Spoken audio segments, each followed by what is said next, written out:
आपके सामने है क्लास 6 इंग्लिश लेसन नंबर 3 और आज हम यहाँ पर पढ़ने वाले हैं W.H. डेविस द्वारा लिखी गई एक छोटी सी पोयम लीजर को।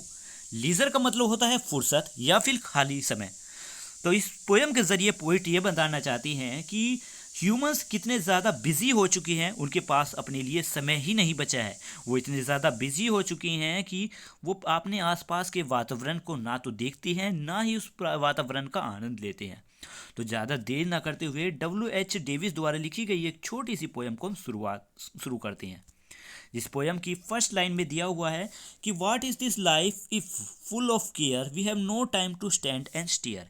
ये कैसी ज़िंदगी है, ये कैसी ज़िंदगी है जो पूरी सावधानियों से भरी हुई है, चिंताओं से भरी हुई है, परेशानियों से भरी हुई है, कामों से भरी हुई है। हमारे पास इतना समय भी नहीं है कि हम आराम से खड़े होकर अपने आसपास के वातावरण को देख सकें। No time to stand beneath the bough and stare as long as sheep और काउस। हमारे पास इतना समय भी नहीं है कि किसी पेड़ की डाली के छाँव में हम खड़े हो सकें और जितना ज़्यादा हो सके उतनी ज़्यादा देर तक देख सके अपने आसपास के वातावरण को, ऐसे जैसे कि कोई सीप या फिर काऊ अपने आसपास की जगह को देखती है।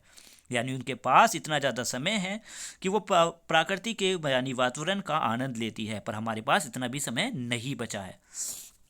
No time to see when woods we pass, when squirrel hide their nuts in grass।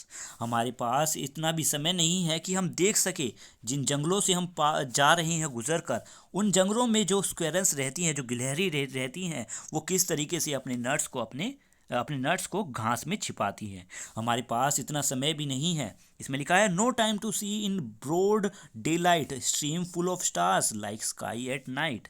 हमारे पास इतना समय भी नहीं है कि हम दिन के उस उजाले में उस झरने को देख सके जो तारों की तरह चमकता है।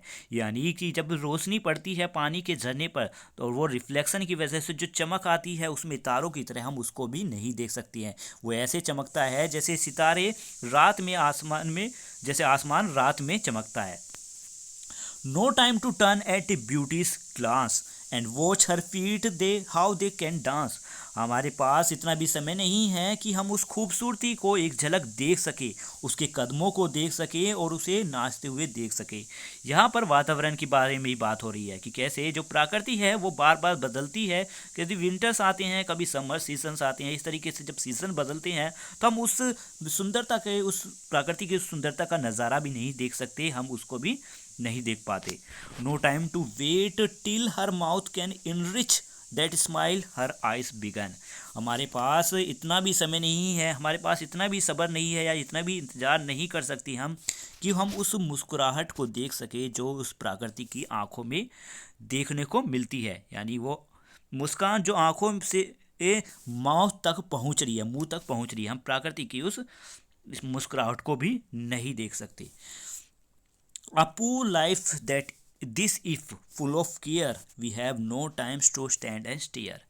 यही हमारी लाचार ज़िंदगी है, यही हमारी लाचार ज़िंदगी है जो पूरी सावधानियों से भरी हुई है।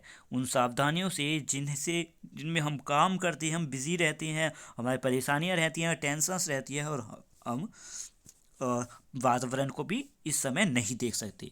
We have no time to stand and stare. फिर से वही लाइन कही गई है कि हमारे पास इतना भी समय नहीं है कि हम आराम से खड़े होकर इस पास के वातावरण को देख सके, इसे निहार सके। हमारी ज़िंदगी इतनी ज़्यादा बिजी हो चुकी है।